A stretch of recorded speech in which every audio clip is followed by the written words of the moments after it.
అబ్బాయి అయితే కడుపు మొయ్యాల, అమ్మాయి అయితే కడుపు కొయ్యాల.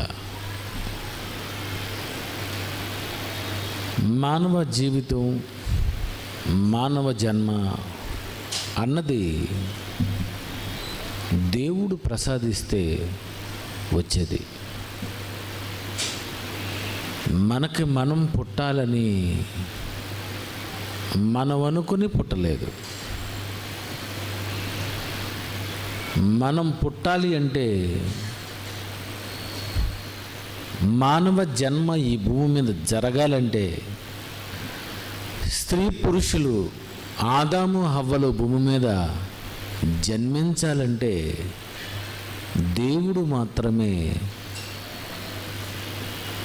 పిల్లలు కావాలని కోరుకున్నాడు,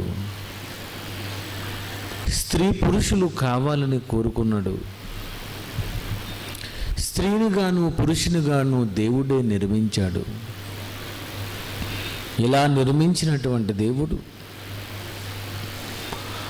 ఆదాము నుండి ఎంతో మందికి జన్మనిస్తున్నటువంటి దేవుడు అందరికీ పిల్లలు దేవుడిచ్చాడు. కయ్యనికి దేవుడే ఇచ్చాడు సంతానాన్ని, షేతుకి దేవుడే ఇచ్చాడు సంతానాన్ని. పాపులకైనా దేవుడే ప్రసాదిస్తున్నాడు సంతానాన్ని, మంచివాళ్ళకైనా దేవుడే సంతానాన్ని ప్రసాదిస్తున్నాడు. ఇలా భూమి మీద ఆదాము నుండి మానవ జన్మ ఈ భూమి మీద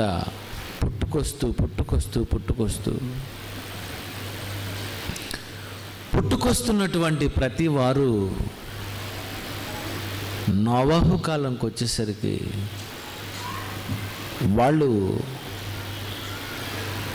ఎందుకు పుట్టారో, ఎందుకు స్త్రీ పురుషులుగా దేవుడు పుట్టించాడో మానవ జన్మకు పరమార్థం తెలుసుకొనక వారికి నచ్చిన స్త్రీలను వివాహం చేసుకుంటూ భూమి మీద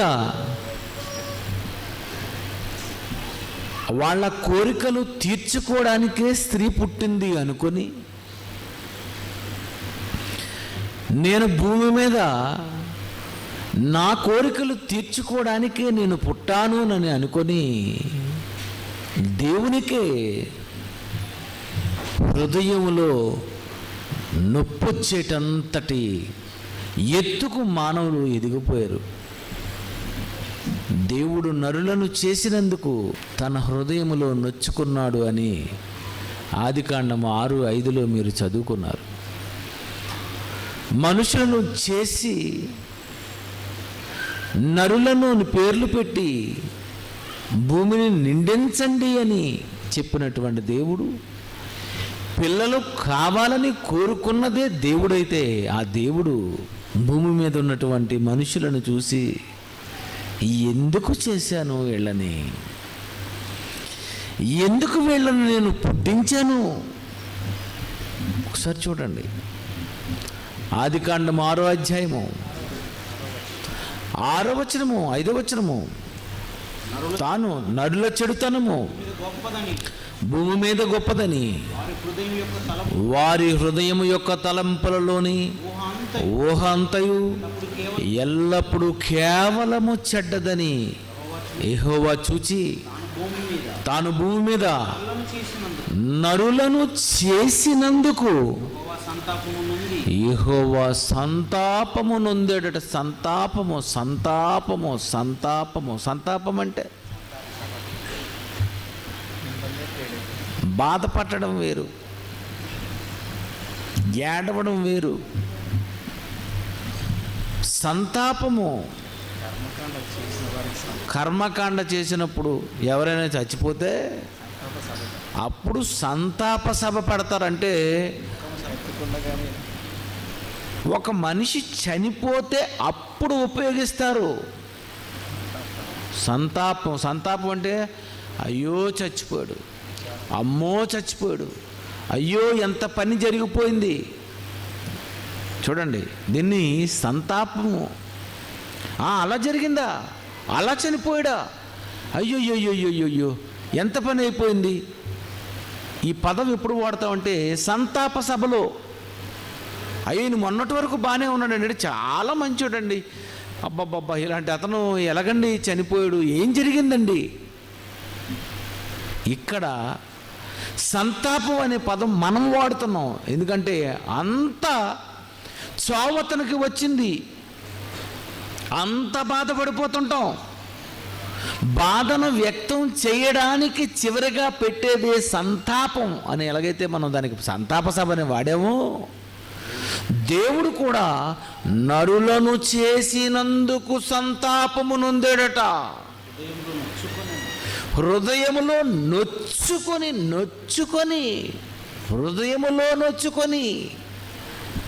ఏంటి దేవుడు అంత హృదయంలో అంత నొచ్చుకున్నాడు. ఎందుకు?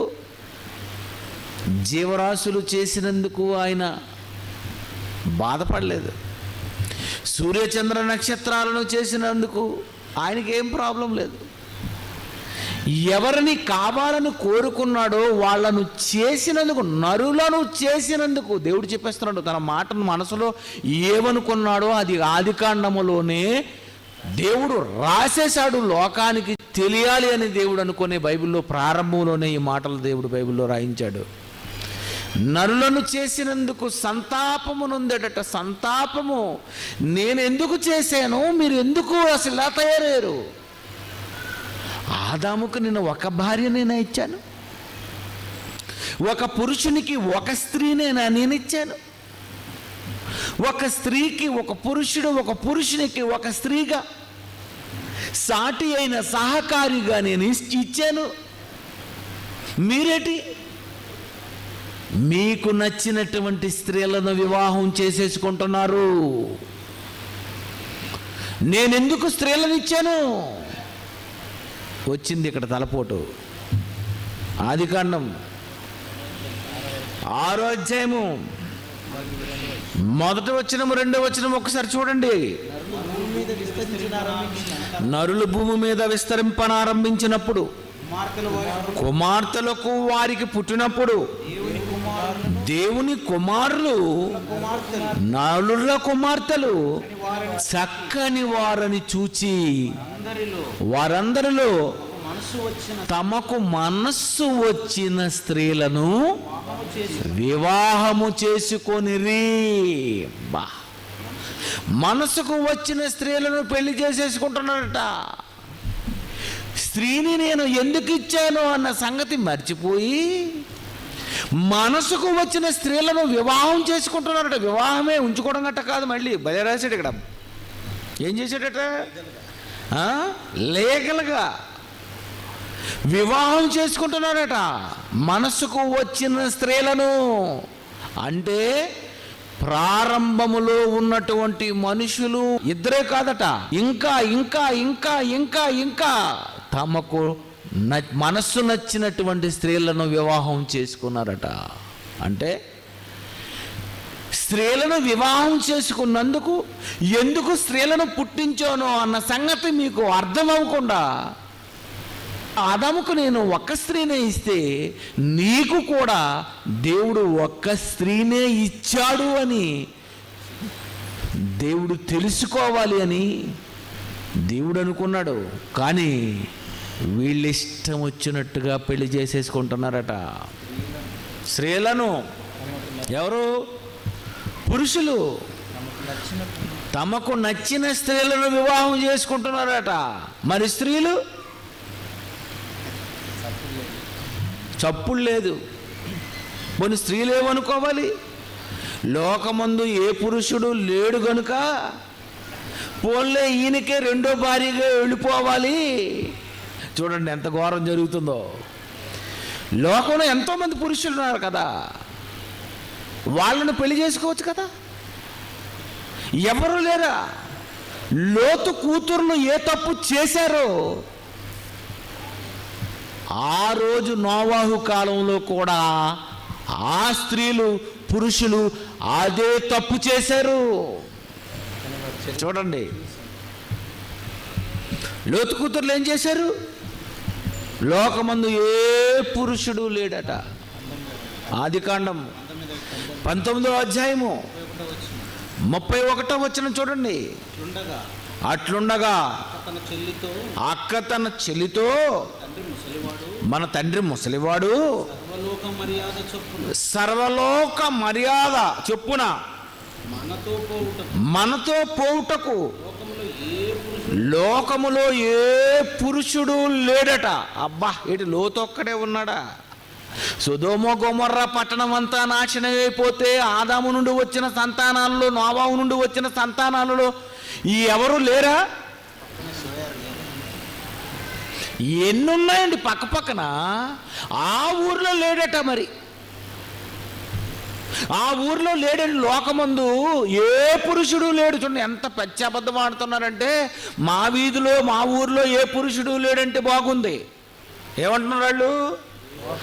లోకమంతా మొత్తం చుట్టూ వచ్చేసారు వీళ్ళిద్దరు. లోకమందు ఏ పురుషుడు లేడు. అందుకే మన తండ్రితో ద్రాక్షారసము త్రాగించి అతనితో శయనిద్దామని అనుకున్నాడు. అంటే లోకమందు ఏ పురుషుడు లేడా అంటే చూడండి, పెళ్ళైపోయినోడ్నే మళ్ళీ నువ్వు పెళ్లి చేసుకోవాలా? స్త్రీలండి బలహీన ఘటం. స్త్రీలు చేస్తున్నటువంటి ఈ కార్యక్రమాలు చూడండి. అలాగని నేను స్త్రీలను విమర్శించడం లేదు, అలాగైపోయారు. ఒకవేళ ఇతను చేసుకోకపోతే ఇతను ఒప్పుకోడు, ఇతను భయపడతాడు. ఈ విషయం నేను అందరికీ చెప్పేస్తాను. ఇలాంటివన్నీ అని చివరికి ఆమెను లొంగ తీసుకుంటున్నాడు, ఆమెను భార్యగా చేసుకుంటున్నాడు. ఈమె కూడా లోకమందు ఏ పురుషుడు లేనట్టుగా రెండో భార్య కింద ఈమె వెళ్ళిపోతుంది. ఇదే తప్పు నోవాహు జలప్రళయానికి ముందు జరిగింది. మనసుకు వచ్చిన స్త్రీలను వివాహం చేసుకుంటున్నారట. దేవుడు కోపం వచ్చింది, దేవుడు సంతాపము నొందాడు. నేనేమనుకున్నాను, మీరేమనుకున్నారు? అసలు మీకు ఎందుకు ఈ విషయం తెలియలేదు? బాబోయ్, నేను చేసినటువంటి ఈ నరులను వీళ్ళెంత దరిద్రంగా తయారైపోయారు కనుక టోటల్గా ఎక్కడతోనే ఇంటర్వెల్ ఇచ్చేయాలనుకున్నాడు. యేసుప్రభు రాకడంలో ది ఎండ్, ముగింపది, క్లైమాక్స్ అది. దేవుడు నరులను చేసిన కొద్ది రోజులకే దేవుడు ఏమనుకున్నాడంటే, ఇంక వీళ్ళందరినీ చంపేద్దాం. పెళ్ళిళ్ళు చేసుకోవాలనుకున్నటువంటి వీళ్ళందరినీ చంపేద్దాం. చూడండి ఎందుకు జలప్రళయం వచ్చిందంటే, అసలు టోటల్గా దీని అంతటి కారణం ఆ వివాహాలే. ఎందుకు జలప్రళయం వచ్చిందంటే దీని అంతటికి కారణం వాళ్ళు నచ్చినటువంటి స్త్రీలను వివాహం చేసుకోవటం. అంటే దేవుని దృష్టిలో ఒక పురుషుడు అంతమంది స్త్రీలను పెళ్లి చేసేసుకొని నాకేదో కోరిక తీరాలి అని నేను ఉంటున్నావు తప్ప అసలు నేను ఎందుకు పుట్టించాననే సంగతి నీకు తెలియలేదు, సర్వసత్యం నీకు అందలేదు. అందుకే దేవుడు ఏమనుకున్నాడంటే చంపేయాలనుకుని మొత్తం అందరినీ చంపేశాడండి. అప్పుడు దేవుడు అనుకున్నాడు, అయితే ఓ పని చేద్దాం. పిల్లలు మీకు మీరే కనేస్తున్నారని మీరు అనుకుంటున్నారు కదా, బిడ్డలేమో మీకు మీరే కనేస్తున్నారని, మీరు మాకే పిల్లలు పుట్టేస్తున్నారని మీరు అనుకుంటున్నారు కదా. బిడ్డలు మీకు మీరే కనేస్తున్నారు అనుకోకూడదు. బిడ్డలు పుట్టాలి అంటే దేవుడే ఇవ్వాలి అని ప్రపంచానికి ఒక పాఠాన్ని నేను చెప్పాలి అని దేవుడు ఆదాము నుండి ఎవరికి పిల్లలు పుట్టని పరిస్థితి లేదు. కానీ అబ్రహాము దగ్గరకు వచ్చేసరికి ఆపాడు, మొత్తం ఆపేశాడు. 20, 30, 40, 50, 60, 70, 80, 90 సంవత్సరాలు వచ్చిన అబ్రహాముకి శారాకి పిల్లలు పుట్టలేదు. అంటే పిల్లలు కనాలి అంటే పురుషుని వలన జరగదు. పిల్లలను కనాలి అంటే భార్యాభర్తల ఇరువురు వలన పిల్లలు పుట్టేస్తారు అని అనుకుంటుంది పొరపాటు. పిల్లలను కనాలి అంటే దేవుడే పిల్లలను ఇవ్వాలి అని ప్రపంచం తెలుసుకోవాలని, ఇదిగో మీదిటికి నేను వస్తాను, ఒక కుమారుడు నీకు పుడతాడు అని దేవుడు చెప్పాడు. ఎవరికి? అబ్రహాముకి. పిల్లల్ని ఇవ్వాలంటే నేనే ఇవ్వాలి. ఏ సంవత్సరాలలోనైనా సరే నేను ఇవ్వగలను. మీకేదో గర్భం ఉడిగిపోయింది, నీకు పిల్లలు పుట్టరా, నువ్వేదో ముసలివాడైపోయావు కనుక నీకేదో పిల్లలు పుట్టారనుకుని ఇద్దరికి పిల్లలు పుట్టరు అని మీకు నిజ నిర్ధారణ జరిగిందా లేదా? మీ ఇద్దరికి అర్థమైపోయిందా లేదా? ఓకే, ఇంక మీకు పుట్టరు కదా, అయితే మరి ఎలా పుడతారు? గర్భఫలము దేవుడిచ్చు బహుమానము. నేనే పిల్లలను ఇవ్వాలి. అందుకే ఇదే విషయాన్ని యోహాను సువార్త 1వ అధ్యాయం 6వ వచనంలో చూడండి ఏమనుందో. యోహాను సువార్త 1వ అధ్యాయము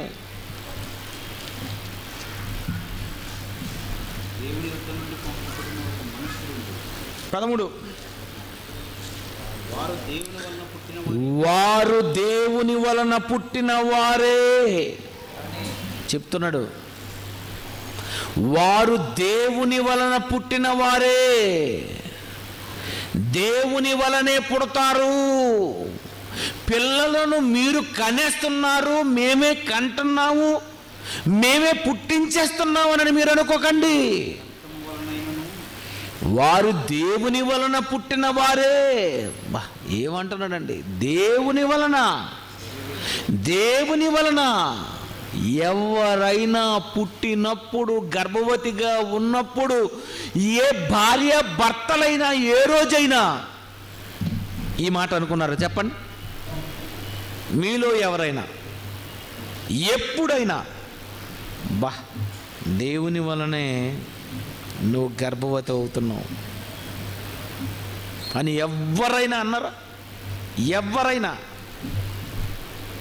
దేవుని వలనే నువ్వు గర్భవతి అయ్యావు, దేవుని వలనే నువ్వు ఒక బిడ్డకు జన్మనివ్వబోతున్నావు, నా వలనని నువ్వేమీ అనుకోకు అని ఎప్పుడైనా చెప్పారా? ఏ భర్త అయినా నా వలననే నువ్వు అనుకోకే, నా వలన జరగలేదు, మనమిద్దరం ఏదో కాపురం చేయటం వల్ల వీడు పుట్టాడని అనుకుంటే పొరపాటు. నా వలన జరగలేదు, నీ వలన జరగలేదు, దేవుని వలన పుట్టిన వారే అని అంత బుర్రున్నటువంటి భర్త ఉన్నాడంటారా? తన భార్యతో ఈ మాట చెప్పినటువంటి భర్త ఉన్నాడంటారా? ఎక్కడో కనిపిస్తుంది.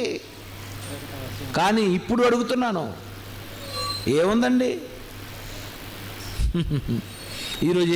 ఏమర్థమైంది చెప్పండి? గర్భములో బిడ్డ పడగానే మనిషి అనుకోవాలి, దేవుని వలనే వీడు పుడుతున్నాడు, దేవుని వలనే నీ గర్భములోనికి ఒక శిశువు వచ్చింది అని నిజముగా భార్య భర్తలు అనుకోగలిగితే కడుపెందుకు కొయ్యాలనుకుంటారు చెప్పండి? నా వలన ఇది జరగలేదు, నీ వలన కూడా ఇది జరగడం లేదు. గర్భఫలము దేవుడిచ్చు బహుమానం. దేవుడే ఇస్తున్నటువంటి బిడ్డలను మనం చంపకూడదు. దేవుడే ఇస్తున్నటువంటి బిడ్డలను మనము భ్రూణ హత్యలు చేసి హత్య చేసి, అదే అబార్షన్. అబార్షన్లో ఏం జరుగుతుంది? అదే జరుగుతుందండి. ఈ వేళ్ళు, ఈ కాళ్ళు, ఈ గుండె, ఈ ముఖం, దీనినంతటిని కత్తి పెట్టి కసక్కని ఎప్పుడైతే కట్ చేసేస్తారో మొత్తం అదంతా గర్భస్రావం జరిగిపోతుంది. అదే అబార్షన్ అంటే. ఎందుకు అబార్షన్ చేశాడు ఆయన డాక్టర్ గారు? ఆ డాక్టర్కి బైబిల్ తెలీదు. ఎందుకు అబార్షన్ చేయించుకున్నారు వీళ్ళిద్దరూ? వీళ్ళకి ఈ విషయం తెలీదు. తెలియకపోవటం వల్ల ఏం జరుగుతుంది?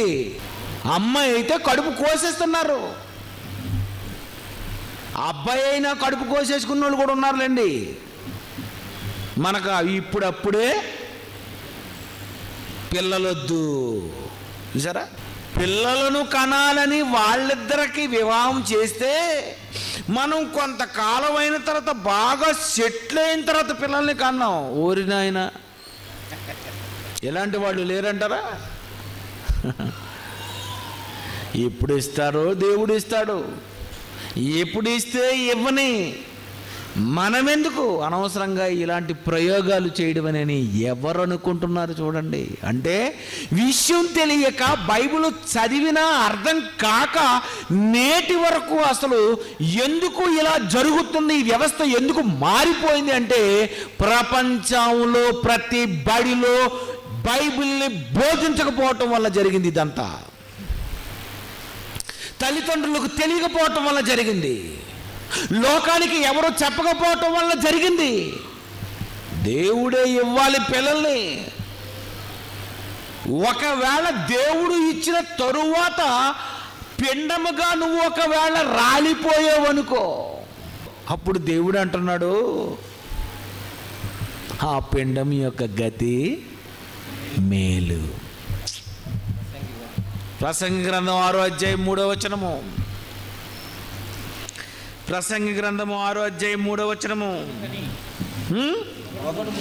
ఒకడు 100 మంది పిల్లల్ని కన్నాడు, దీర్ఘాయుష్మంతుడే చిరకాలము జీవించినను అతడు సుఖానుభవమును ఎరుగకయే తగిన రీతిని సమాధి చేయబడకపోతే వాని గతి కంటే పడిపోయిన పిండము యొక్క గతి మేలని నేను అనుకుంటున్నాను. ఎంత బాగా అన్నాడండి ఈయన. పడిపోయిన పిండము గతి మేలే, మేలే. గర్భఫలము దేవుడిచ్చు బహుమానం అని నేనే చెప్పాను. ఒకవేళ పిండము పడిపోయిందనుకో, దానంతట అదే, జాగ్రత్త వినాలి, దానంతట అదే పడిపోయిందనుకో. కొంతమందికి ఇలా జరుగుతుంటుంది. ఏమండి, 3వ నెలలోనండి పోయిందండి, 2వ నెలలోనే పోయిందండి, 1వ నెలలోనే పోయిందండి అంటుంటారు. అప్పుడు ఏమనుకోవాలి? పిండము గతి మేలు. అబ్బా, ఏమనుకోవాలి?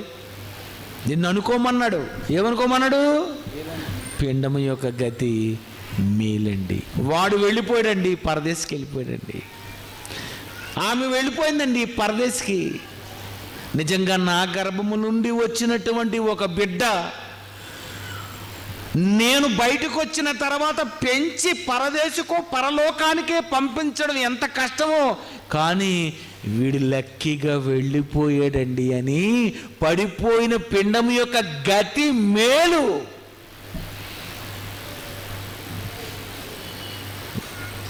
గర్భస్రావం జరిగిపోతే మేలు, పడిపోతే పిండము అది పడిపోవాలి తప్ప నువ్వు కట్ చేయకూడదు, నువ్వు చేయకూడదు, నువ్వు ముగింపకూడదు. దేవుడు ఇస్తున్నటువంటి ఆ గర్భఫలాన్ని నువ్వు తుంచకూడదు. అది పెరగని, బయటికి రాని. ప్రతి శరీరానికి ఏదో పని ఉంది, స్త్రీగా పురుషునిగా. అది వచ్చి రావాలి, బయటికి రావాలని దేవుడు అనుకున్నాడు. మనం కొన్ని టైముల్లో ఏవేవో అతి తెలివితేటలు ఉపయోగించి మనం కూడా అప్పుడప్పుడు వద్దురా బాబు ఈసారి అబార్షన్ చేయించేద్దామని అనుకుంటాం. మనకి తెలివి లేక, జ్ఞానము లేక చేసే పనులు ఇవే తప్ప అవి చేయడం అసలు మంచిది కాదని దేవుడు అన్నాడు. గర్భఫలము దేవుడిచ్చు బహుమానం అన్నాడు. పడిపోయిన పిండం యొక్క గతే మేలని అనుకున్నాడు. కనుక ప్రియమైన దేవుని పిల్లరా, నోవాహు కాలంలోకి వచ్చేసరికల్లా వారి ఇష్టం వచ్చిన స్త్రీలను వివాహం చేసేసుకుంటున్నారు అని దేవుడు అక్కడి నుండే ప్రపంచానికి ఓ పాఠం చెప్పాడు. ఒక పురుషునికి ఒకే భార్య, ఒక స్త్రీ. వాళ్లకు పుట్టినటువంటి పిల్లల్ని చక్కగా మీరు దేవుళ్ళకు పెంచండి. దేవుని కోసం పిల్లలను కనమన్నాడని, దేవుడు భూమిని నిండించమన్నాడు అని, దేవుడు స్త్రీ పురుషులను దేవుడే ఇస్తున్నాడు అని, గర్భములో పడినటువంటి ఆ స్త్రీకి, ఆ పురుషునికి దేవుడు ఇస్తున్నాడు, ఇది మనం ఏం చేయకూడదు అనే సంగతి మరిచిపోయారు. మరిచిపోయి మరిచిపోయి మరిచిపోయి మరిచిపోయి ఇప్పుడు ఏమైపోయారంటే, ప్రపంచము వారసుడైతేనే మనం కావాలి, ఎందుకంటే కోట్ల రూపాయలు సంపాదించాను కదా, దీనికి ఒక వారసుడు కావాలి అని పురుషుడే పుట్టాలనుకుంటున్నారు. కానీ స్త్రీ పుట్టితే ఏం చెయ్యాలో అనే సంగతి, పురుషుడు పుడితే ఏం చెయ్యాలో అనే సంగతి దేవుడు ఎప్పుడో చెప్పినా మనిషికి అర్థం అవ్వలేదు. ఆడపిల్ల అయితే చంపేయాలనుకుంటున్నారు, ఈసారి కూడా ఆడపిల్ల అని అనుకుంటున్నారు. అసలు ఆడపిల్ల దేనికి ఇచ్చాడు? మగపిల్లలను దేవుడు దేనికి ఇచ్చాడు? ఇర్మియా గ్రంథము 29వ అధ్యాయము 6వ వచనంలో చాలా తీక్షణంగా మీరు చూడాలి. ఇక్కడ ఇర్మియా గ్రంథము 29:6, పెళ్ళిళ్ళు చేసుకొని కుమారులను కుమార్తెలను కనండి. దేవుడు అంటున్నాడు, పెళ్ళిళ్ళు చేసుకొని కుమారులను కుమార్తెలను కనండి. అంటే ఫ్యామిలీ ప్లానింగ్ అయినా ఏమంటున్నాడు ఆయన? పెళ్ళిళ్ళు చేసుకొని కుమారులను కుమార్తెలను కనండి. పెళ్ళిళ్ళు చేసుకొని, జాగ్రత్త వినాలి, పెళ్ళిళ్ళు చేసుకొని కుమారులను కుమార్తెలను కనండి అంటే అర్థం ఏంటి? మీకు అర్థమైందా తెలుగు? పెళ్ళిళ్ళు చేసుకొని పిల్లలు కనండి. ఎవరిని కనాలి? కుమారులను కుమార్తెలను కనండి. అంటే మొదట అబ్బాయి పుట్టినా, రెండో వాడు అబ్బాయి పుట్టినా, మూడో వాడు అబ్బాయి పుట్టినా, నాలుగో వాడు అబ్బాయి పుట్టినా, 10వ వాడు అబ్బాయి పుట్టినా, 11వ ఆడపిల్ల పుడుతుంది. కంగారు పడకు, అది అర్థం అక్కడ. మీకు అర్థమైంది అక్కడ? కుమారులను కుమార్తెలను కనండి అర్థమేంటి? నాకు ఇంకా మగపిల్లలే పుట్టేస్తారు అని అనుకోకు. నీకు మగపిల్లలు పుడతారు, నీకు కుమార్తెలు కూడా నీకు పుడతారు. నీకు ఆశీర్వాదం ఉంది. దేవుని వాగ్దానం, దేవుని సంకల్పము. మొదటేమో కయ్యను పుట్టాడు, రెండో వాడేమో హేబెలు పుట్టాడు, మూడో వాడు షేతు పుట్టాడు. ముగ్గురు మగపిల్లలేటి? తర్వాత పుడతాది, కంగారు ఎందుకు? అంతేనా? మనమేంటి, అమ్మబాబు నేను పెంచలేను, ఒకరితో లేపేద్దాం అనుకుంటున్నాను, రెండో వాడితో లేపేద్దాం అనుకుంటున్నాను. నువ్వు లేపేద్దాం అనుకుంటున్నావు కనుక నీకు బుర్ర పిచ్చెక్కిపోయింది. లేపాలని నువ్వు అనుకొనకపోతే నీకు ఆడపిల్ల వస్తుంది. ఒకవేళ 10 మంది ఆడపిల్ల పుట్టారనుకో, ఖచ్చితంగా నీకు వారసుడు వస్తాడు. కుమారులను కుమార్తెలను కనుడి అన్నాడు కదా ఆయన. ప్రియమైన దేవుని పిల్లరా, మధ్యలో ఆడపిల్ల పుట్టలేదా? మధ్యలో ఆడపిల్ల పుట్టలేదా? పుడతారు, పుడతారు, ప్రతి ఒక్కరికి పుడతారు. నువ్వు ఎదురు చూడాలి, నువ్వు ఎదురు చూడాలి. ఎదురు చూడకుండా నువ్వు కంగారు పడిపోయి పిల్లలను పెంచలేనని నువ్వు అనుకుంటున్నావు. కాకి పిల్లలకు ఆహారం పెట్టింది ఎవరు? సింహపు పిల్లలకు ఆహారం పెట్టింది ఎవరు? అరణ్యములో ఉన్న జంతువులకు ఆహారం పెట్టింది ఎవరు? నీకు పిల్లలు పుడితే ఈ పిల్లలను దేవుడు పెంచలేడని నువ్వెందుకు అనుకుంటున్నావు? అది నీ పొరపాటు తప్ప, పొరపాటు ఎప్పుడు నీదే తప్ప దేవుడిది ఎప్పుడు కాదు. దేవుడు నాకు 2 ఆడపిల్లల్ని ఇచ్చేశాడు అని అనుకోకు. ట్రై చేయి, 11ది పుడుతుంది, పుడతాడు మగోడు. అంతేనా? నువ్వేం చేసావు? మొదట చూసావు, మొదటే లేపాలనుకున్నావు. రెండోసారి చూసావు, ఇంకా ఎదుగులేండి, ఇంకెందుకు మరి, ఇంకా ఇద్దరు ఆడపిల్ల, ఇంకా తర్వాత ఒకళ్ళు మళ్ళీ ఆడపిల్ల పుట్టేస్తే, పోనీ మళ్ళీ ట్రై చేస్తే మళ్ళీ ఆడపిల్ల పుట్టేస్తే, మళ్ళీ ట్రై చేస్తే మళ్ళీ ఆడపిల్ల పుట్టేస్తే పుట్టేస్తే ఎందుకు ఆడపిల్ల నీకు పుట్టాలి?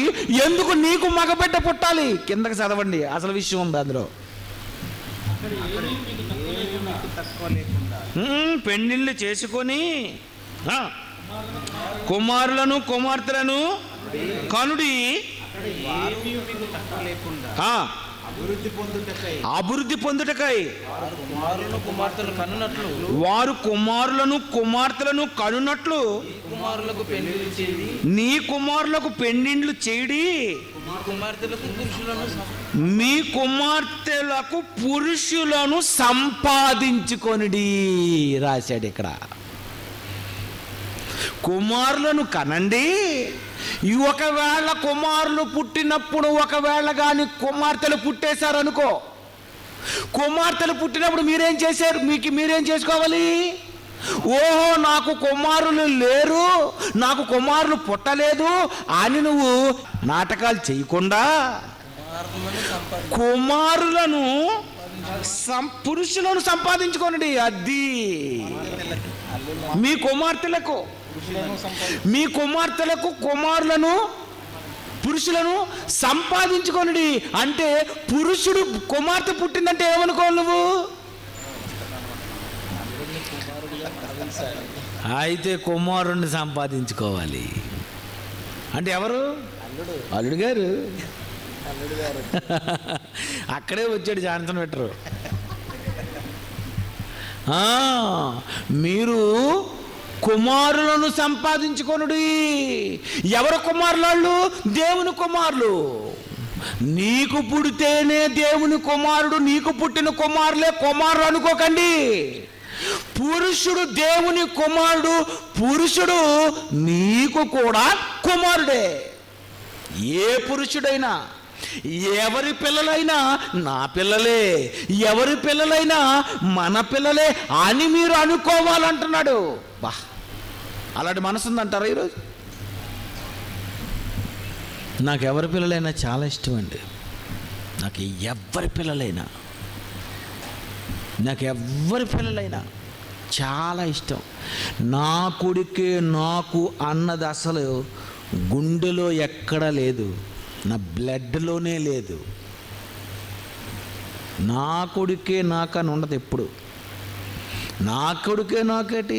ఇంత బైబిల్ తెలిసి లోకంలో ఉన్న వాళ్ళందరూ దేవునికి కుమారులు, దేవుని పిల్లలే అని తెలిసినప్పుడు మళ్ళీ నా కొడుకేటి? తప్పది. నీకు బైబిల్ ఇంకా అర్థం అవ్వలేదని అర్థం. లోకములో ఉన్నటువంటి కుమారులను మీరు సంపాదించుకోండి కూతుర్లకి. అంటే ఆడపిల్ల పుట్టిందంటే ఏమనుకోవాలి? పురుషులను సంపాదించాలని అనుకోవాలి. అయితే మనం సంపాదించుకుందాలండి, కంగారు పడద్దు అని అనుకోవాలి. ఆడపిల్లను నువ్వు కన్నావు కనుక, ఒకవేళ చూసారా అయ్యగారు, ఆడపిల్లని ఆవిడ కన్నదా ఇతని నుండి వచ్చిందా? మళ్ళీ ఆవిడ మీద కెరసనాడు ఏమిటి? ఆవిడని చంపడం ఏంటి? చూసారా, ఇతనిలో నుండే కదా ప్రొడక్షన్ వచ్చింది, ఈయనలో నుండే కదా శుక్రకాడం వెళ్ళింది. మళ్ళీ ఆమె అండం ఏంటి? మళ్ళీ ఈసారి కూడా ఆడపిల్లలేనా జన్మనిచ్చావు? ముఖం కూడా చూడ్డావు. ఈ ప్రమేయం ఏదో లేనట్టు, ఆవిడే ఏదో కనేసినట్టు. అంటే స్త్రీ పురుషుల వలన జరుగుతుంది అనుకుంటున్నారు తప్ప దేవుని వలన, వారు దేవుని వలన పుట్టిన వారే అని ఎంతమందికి అర్థమైంది చెప్పండి?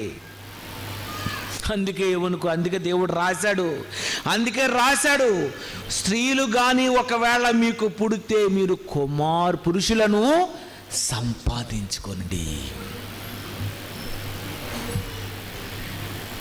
డిప్యూటీ డైరెక్టర్లో సంతోష్కి 2 ఆడపిల్ల పుట్టారు. మా అందరికీ ఆడమగే.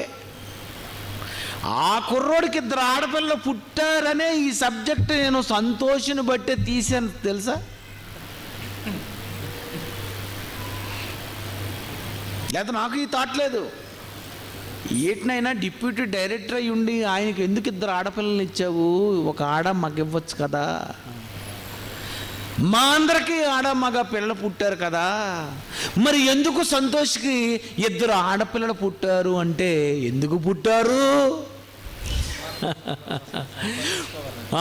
నాయన సంతోషు, ఇంకా నువ్వు వెయిట్ చేస్తే నీకు మళ్ళీ ఆడపిల్లలు మగపిల్లలు పుడతారు. కానీ మరి వద్దు నన్ను అనుకున్నావు గనక నువ్వేం చేయాలి? ఇప్పుడు పురుషులను సంపాదించుకోవాలి. పురుషులను సంపాదించుకోవాలి. అల్లుణ్ణి కూడా ఎలా చూసుకోవాలి? కొడుకులో చూసుకోవాలి. అది ఆడవాళ్ళైతే కోడళ్ళని, మగవాళ్ళైతే అల్లుళ్ళని కాదు, పురుషులను సంపాదించుకొనుడి. అదే రాశాడు, చెప్పాడు ఆయన. పురుషులను సంపాదించుకోండి. ఎవరో ఒక పురుషుడు రావాలి కదా, ఎవరికో పుట్టినటువంటి పురుషుడు రావాలి కదా. అంటే ప్రియమైన దేవుని పిల్లరా, భూమి మీద దేవుడు పురుషులను స్త్రీలను కుమారులను కుమార్తెలను ప్రతి గర్భములో దేవుడు సెట్ చేశాడు. ఇది సీక్రెట్. నువ్వు కంగారు పడ్డావు గనుక 2 మగపిల్లల తర్వాత పుట్టాలనుకున్నావు, పుడతారు. 2 ఆడపిల్లల తర్వాత పుట్టరనుకున్నావు, పుడతారు. పెంచేది దేవుడు. నిన్ను దేవుడు కనమని చెప్పాడు. ఎంతవరకు కంటావో కాను, భూమిని నిండించు. భూమిని వద్దు కానీ వీధిని నిండించు, మీ గదులు నిండించు. నిండా ఏం కావాలా? కడుపు నిండా భోజనం. అబ్బా, అంతేనా? నిండా నీళ్ళు, అన్నీ నిండే బాగుంది. మరి ఇక్కడికి వచ్చేసరికి ఏం చేసావు? ఒక్కరు చాలు, 2 వద్దు, 2 ముద్దు, 3 వద్దు. ఎవడు పెట్టాడు ఇవన్నీ? నువ్వే. తల్లేని వాళ్ళు పెట్టినవి, తలకమాసిన వాళ్ళు పెట్టినవి, సబ్జెక్టు తెలియని వాళ్ళు పెట్టినవి. ఎంతమంది ఉంటే ఎంత బాగుంటుందో తెలుసండి. వీళ్ళు ఒక్కడే ఉండడం వల్ల వీడేం చేస్తాడు? సింగిల్ అయిపోయి పక్కింట్లోకి వెళ్తాడు. ఫ్రెండ్ కావాలి. వీడు ఎందుకు వెళ్ళిపోతాడు గడిగడి కట్టు? నీ వల్లే. అందుకే వీడు అక్కడికి వెళ్తున్నాడు. ఇది ఎందుకు వెళ్ళిపోయింది అక్కడికి? నీ వల్లే. నువ్వు శుభ్రంగా ఒక 10 మందిని, ఒక 5గురిను కంటే ఒక 10 మంది కలిసి చక్కగా మీ పిల్లలతోనే చక్కగా ఆడుకొని ఎంత చక్కగా ఉంటారండి. ఆదామవ్వలు కూడా అదే పని చేశారండి బాబు. ఏదేను వనంలో కొంతమందిని కంటే భలేగుండండి. అప్పుడు ఆదామవ్వలు చెప్పుదురు, రే అలా పండు మాత్రం తినకండి రా. కానీ వాళ్ళకి అర్థం అవ్వలేదు, మనకి అర్థం అవ్వలేదు. ఏటో పెంచలేం. ఏటో మనకి ఏమైపోయిందో అయిపోయింది, వదిలేండి. ఇంకా అది అలాగే జరిగిపోయింది కదా. ప్రియమైన దేవుని పిల్లరా, ఆడపిల్ల పుడితే పురుషులను సంపాదించుకోండి, మగపిల్లలు పుడితే ఆడపిల్లలను సంపాదించండి. అయితే ఆడపిల్లలు ఎందుకు పుడుతున్నారు? ఆడపిల్ల అసలు ఎందుకు తల్లి గర్భములో నిర్మాణం దేవుడు చేస్తున్నాడంటే దీనికి ఒకటే ఒక కారణం. ఆదికాండం 2వ అధ్యాయము 18వ వచనం చూడండి. మరియు దేవుడైన యెహోవా నరుడు ఒంటరిగా ఉండుట మంచిది కాదని వానికి సాటి అయిన సహాయము వాని కొరకు చేయుదుననుకొనెను. అబ్బా, చెప్పుతున్నాడు ఇక్కడ సీక్రెట్. సాటి అయిన సహాయము వాని కొరకు చేయుదును. సుందర్రావు గారికి ఆడపిల్ల విజయ్ ప్రమీల జాన్సన్ కొరకు చేయుదును. బా, మీకు అర్థం అవ్వాలా? వాని కొరకు, వాని కొరకు, నీ భార్య నీ కొరకు, ఆడపిల్ల వాని కొరకు. ఆడపిల్ల నా కొరకు అని అనుకోవడం లేదు దేవుడు, అది తర్వాత సంగతి. మనం అంతా దేవుని కోసమే. దేవుడు అంటున్నాడు, ఒక సీక్రెట్ చెప్పాడు. స్త్రీ ఎందుకు అసలు పుడుతుంది అంటే వాని కొరకు సాటి అయిన సహాయం చేయుదును. వాని కొరకు పుట్టిందట. ఆహా, అయితే ఇప్పుడు మనకు ఆడపిల్ల పుట్టిందంటే ఏమనుకోవాలి మనం? అల్లుడు గారి కోసం వెతుక్కోవాలి. దేవుడు ఏమనుకున్నాడంటే వాని కొరకు పుట్టించాను రా, వాని కొరకు నీకు ఆడపిల్లని ఇస్తున్నాను రా, వాని కొరకు నీవు ఈ ఆడబిడ్డను పెంచాలని నీకు ఇస్తుంటే చంపేస్తున్నావు. మరి నువ్వు నాకు లెక్క చెప్పాలి, నాకు నువ్వు లెక్క చెప్పాలి. ఎందుకంటే నీకు ఆడబిడ్డను ఎందుకు గర్భములో నిర్మించానంటే వాని కొరకు. పురుషులు ఎంతో మంది పుడుతున్నారు, స్త్రీలు ఎంతో మంది పుడుతున్నారు. స్త్రీలు పుట్టినా పురుషులు పుట్టినా పురుషుడు స్త్రీ కొరక, స్త్రీ పురుషుని కొరక. ఆ సబ్జెక్ట్ కూడా రాశాడు. 1 కొరింథీ 11వ అధ్యాయము 8-9 వచనములు కొంచెం చూడండి ఒకసారి. 1 కొరింథీయులకు రాసిన పత్రిక 11వ అధ్యాయము 8-9. ఏలయనగా స్త్రీ పురుషుని నుండి కలిగినే గాని పురుషుడు స్త్రీ నుండి కలుగలేదు. స్త్రీ పురుషుని కొరకే, స్త్రీ పురుషుని కొరకే. నీకు ఆడపిల్ల పుట్టిందంటే నువ్వేమనుకోవాలి? స్త్రీ పురుషుని కొరకే. అబ్బా, ఆహా, పురుషుని కొరకిచ్చాడా, పురుషుని కొరకిచ్చాడా. అయితే నీకు ఆడపిల్ల ఎందుకు పుట్టింది? పురుషుని కొరకు. నీకెందుకు ఆడపిల్ల పుట్టారు? పురుషుని కొరకు. ఎందుకు దేవుడు అసలు ఆడబిడ్డను నిర్మించాడంటే సాటి అయిన సహాయము, సాటి అయిన సహాయము వాని కొరకు చేయాలనుకున్నాడు. ఆ రోజు హవ్వను చేసింది సాటి అయిన సహాయము పురుషుని కొరకే. నీ గర్భములో స్త్రీని దేవుడు చేసింది పురుషుని కొరకే. నువ్వేటి చంపేస్తున్నావు? పురుషుని కొరకు పుట్టిందా? సాటి అయిన సహకారా.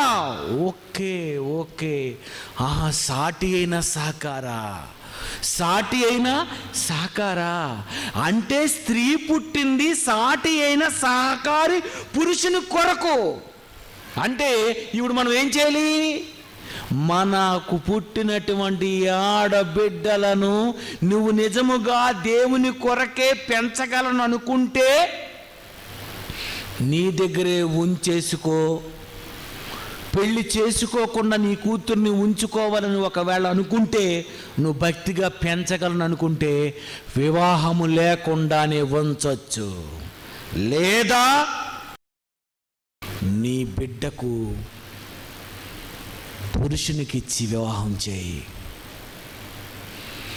స్త్రీలు ఎందుకు చేశానంటే వాని కొరకు. వానికెందుకు? సాటి అయిన సహకారి. మరి ఇప్పుడు మనకు పుట్టినటువంటి పిల్లలను ఏ పురుషులకైనా ఇచ్చేయవచ్చా? ప్రశ్న. క్రైస్తవులకే ఇవ్వాలా? హైందవులకే ఇవ్వాలా?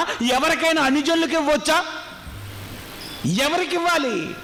స్త్రీని దేవుడు ఎందుకు చేశాడని విన్నారు? సాటి అయిన సహకారము, సహాయం, సాటి అయిన సహాయంగా స్త్రీ నిర్మించబడింది. అయితే మరి నీకు పుట్టినటువంటి ఒక ఆడబిడ్డను, ఒక 2 ఆడపిల్లను ఎవరికి ఇవ్వాలి? ఎవరికి పడితే వాళ్ళకి ఇచ్చేస్తావా? అయితే బైబిల్లో ఒక చిన్న మాట ఉంది, అది నువ్వు ఇప్పుడు చదువుకోవాలి. ఫిలిప్పీ పత్రిక 4వ అధ్యాయం 3వ వచనము. ఫిలిప్పీ పత్రిక 4వ అధ్యాయము 3వ వచనము. అవును, నిజమైన సహకారి. ఆ స్త్రీలు ఆ క్లెమెంత్ గారు అనే క్రైస్తవుడితోనూ నా ఇతర సహకారులతో అనేక మంది దేవు సేవకులతోనూ సువార్త పనిలో నాతో కూడా పౌలనే నాతో క్లెమెంతుతో ఇతర సహకారులతో సువార్త పనిలో ప్రయాసపడ్డారు. అవును, నిజమైన సహకారి అంటే స్త్రీ సహకారట. ఈ సహకారి ఏ సహకారిగా ఇవ్వాలి? నువ్వు నిజమైన సహకారిగా మార్చాలి. నిజమైన సహకారి అంటే ఎవరు? అన్యజనుడుకు భారీగా వెళితే సహకారి. ఒక దేవుని సేవ చేస్తున్న సేవకునికి భార్య అయితే నిజమైన సహకారి. అంటే ఆడపిల్లలు కనినటువంటి వాళ్ళు దేవుని సేవ చేస్తున్న సేవకునికి ఇవ్వాలి. మగపిల్లలను కన్నవారు దేవుని సేవ చేసే సేవకుల ఆడపిల్లలను నిజమైన సహకారిగా నీవు తెచ్చుకోవాలి. అబ్బా, అంటే ఆడపిల్ల పుడితే ఏమనుకోవాలి? ఆడపిల్ల సాఫ్ట్వేర్ ఇంజనీర్, సాఫ్ట్గా ఉండాలి, హైట్ ఉండాలి, తెల్లగా ఉండాలి, 6 ప్యాక్ ఉండాలి. చెత్త మాటలవి మీరు ఆడుకోకుండా, ఆడపిల్ల ఆడ జన్మ ఎత్తినటువంటి ప్రతి ఆడపిల్ల ఏమనుకోవాలంటే, నేను పుట్టింది పురుషుని కొరకు, ఆ పురుషునికి నేను ఎలా ఉండాలంటే సాటి అయిన సహకారిగా ఉండాలి. సాటి అయిన సహకారిగా దేవుడు నన్ను పుట్టించాడు. ఇతనుకు నేను ఇప్పుడు నిజమైన సహకారిగా ఉండాలి. మా ఆయన ఎవరిని ఫ్రెండ్షిప్ చేయకూడదు, మగవాళ్ళను. మా ఆయనకి నేనే ఫ్రెండ్ని. ఎందుకు ఈమె ఆవిడ అతని దగ్గరికి వెళ్ళిపోగానే ఏమైపోవాలి? సాటి అయిన సహకారి అంటే అర్థం ఏంటి? నిజమైన సహకారి అంటే ఈవిడ ఎలాగ ఉండాలి? అతనేమనుకోవాలి? మా ఆవిడ దగ్గరికి వెళ్ళిపోవాలి, ఇంటికి వెళ్ళిపోవాలి. మా ఆవిడ భర్త కూడా ఏమనుకోవాలి? అర్జెంట్గా నేను ఇంటికి వెళ్ళిపోవాలి, ఎందుకంటే మా ఆవిడ నన్ను బుర్రతందో, నేనేమంటే అది, నేనేం కోరితే అది. మా దగ్గర అలాంటి జంట ఉంటుందండి, చెప్పకూడదు కానీ బాబు అలాంటి భార్యాభర్తలు కాదండి బాబు. ఇద్దరు ఒకరినొకరు బాగా అండర్స్టాండింగ్. అంటే భర్త ఇంటికి వచ్చేసరికి భర్త మళ్ళీ ఏటో బోరు కొడుతుంది బయటికి వెళ్ళి వస్తాను అనకూడదు. ఈవిడెవరు? సాటి అయిన సహకారి. అదనమాట. అంటే ఇతను వచ్చేసరికి ఈవిడి ఆ గుమ్మం దగ్గర నిలబడి ఆయన ఎప్పుడు వస్తాడో అని ఎదురు చూసి, అతను రాగానే ఆ బట్టలు తీసుకొచ్చి తగిలించి, ఏం తింటారండి, ఏం తాగుతారండి, కాలు పట్టమంటారా, ఏం చేయమంటారు, పాపం అలసిపోయి ఇచ్చారు కావాలా, అక్కడ బట్టలు ఇప్పించి అక్కడ పెట్టేసి అది అక్కడ ఉందా తీసుకురా. ఏమనుకుంటాడు ఇతను? నీది అలాగుంది, నేను ఇక్కడికి వచ్చి నువ్వు నాకు సాటి అయిన సహకారిగా లేనప్పుడు నువ్వు నాకెందుకు, అందుకే బయట నేను స్నేహితుల దగ్గరికి వెళ్తాను, ఫ్రెండ్స్ దగ్గరికి వెళ్తాను. చూసారా? భార్యే సాటి అయిన నిజమైన సహకారి అయినప్పుడు ఈ సహకారిగా ఉందా, బుర్ర తింటుందా? అలా బుర్ర తింటుందంటే పెంపక లోపం. అది అమ్మా, మీ ఆయన రాగానే నువ్వు జాగ్రత్తగా చూసుకోవాలి. ఇంకే పురుషుడిని నువ్వు తలెత్తకూడదు. అందుకే ముసుగేసుకో, ముసుగు అయిపోయింది. అంతే కదండి. స్త్రీ ఎప్పుడైతే ముసుగేసేసిందో ఇంకా మనం ఎలాగో చూడం కదండి. అందుకే ముస్లిమ్స్లో ఏముంటుంది,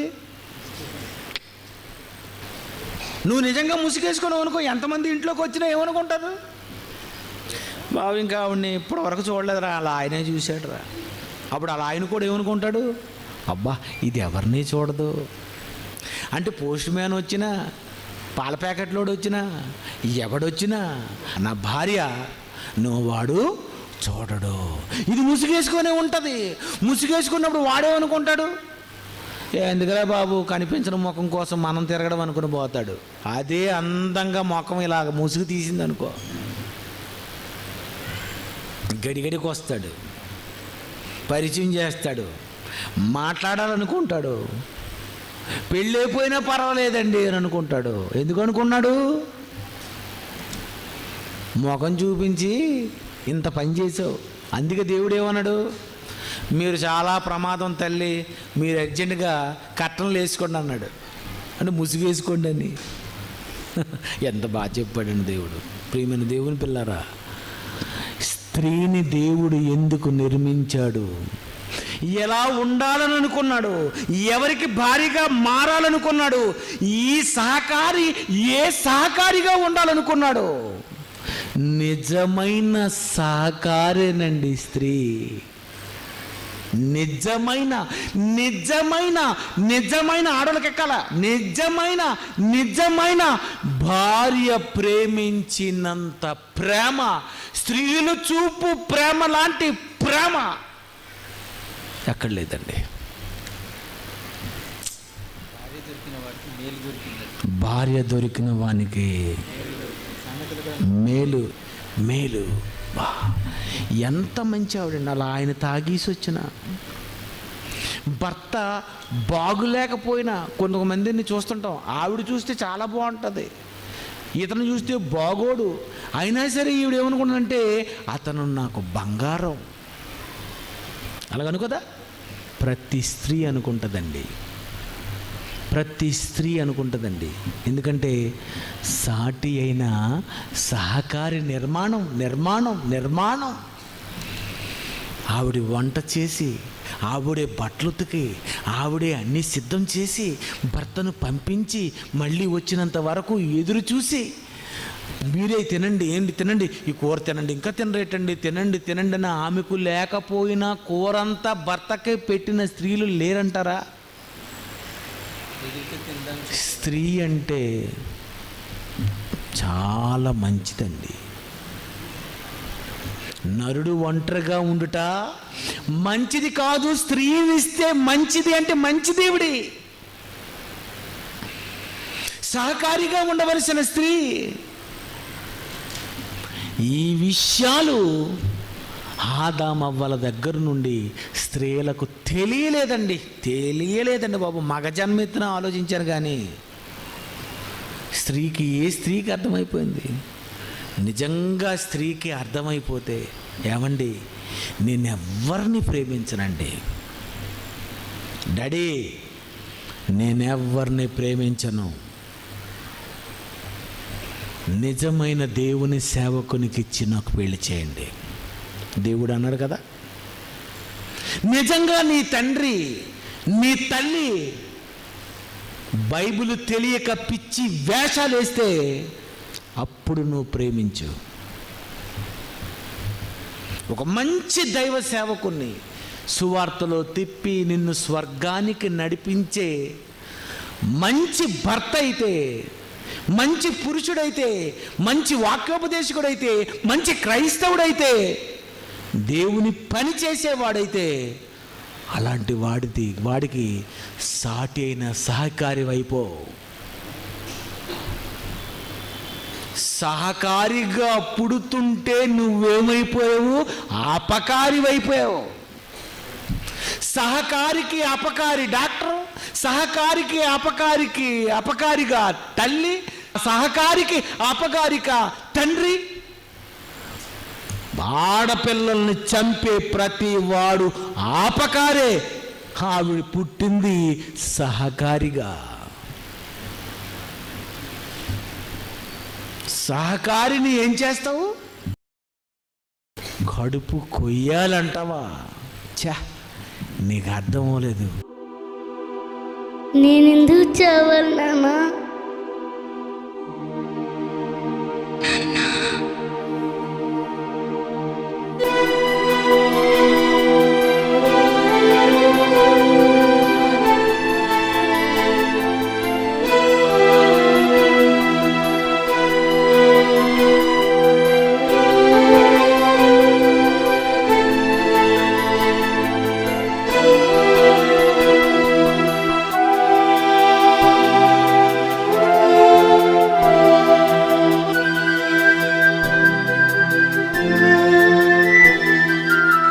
అబ్బాయైతే కడుపు మొయ్యాలా, అమ్మాయైతే కడుపు కొయ్యాలా. అబ్బాయైతే కడుపు మొయ్యాలా,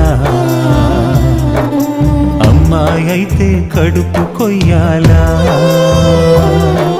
స్త్రీ జన్మ పరమార్థం తెలుసుకోవయ్యా, ఆమె లేకుంటే నువ్వు ఒంటరివాడయ్యా.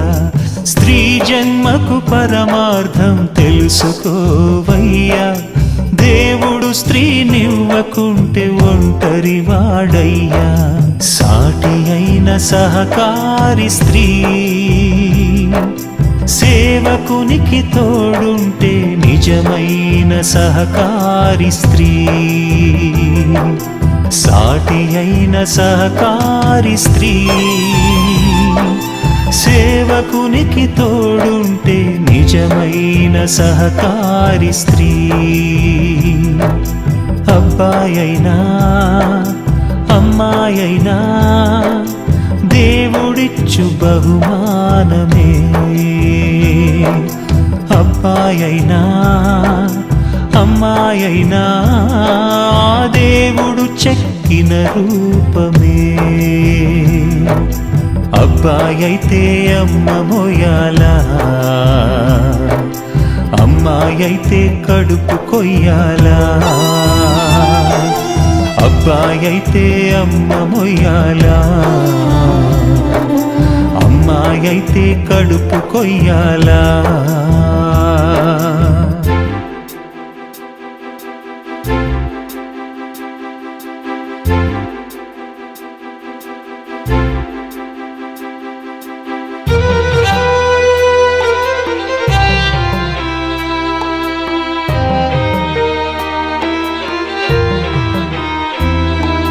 చంపేశావు నీవు కన్నది కదా, వదిలేశావు నీకు బరువైనదా. చంపేశావు నీవు కన్నది కదా, వదిలేశావు నీకు బరువైనదా. స్త్రీ జన్మ పాపమని ఆడది నాకొద్దు అని గర్భంలో పసికందును చిదిమేస్తావా. స్త్రీ జన్మ పాపమని ఆడది నాకొద్దు అని గర్భంలో పసికందును చిదిమేస్తావా. పిల్లలు కావాలనే స్త్రీ పురుషుని చేశాడు, ఇద్దరు ఉండాలనే నీ గర్భంలో పెట్టాడు. గర్భఫలం దేవుడిచ్చు బహుమానమేగా, స్త్రీ పురుషుని దేవుడు నిర్మించాలిగా. పక్షపాతి కాడని నువ్వు తెలుసుకో, నీలో ఉన్నది స్త్రీ పురుషులే తెలుసుకో. అమ్మాయి వద్దా అబ్బాయి ముద్దా, అబ్బాయైతే అమ్మ మొయ్యాలా, అమ్మాయైతే కడుపు కొయ్యాలా. అబ్బాయైతే అమ్మ మొయ్యాలా, అమ్మాయైతే కడుపు కొయ్యాలా.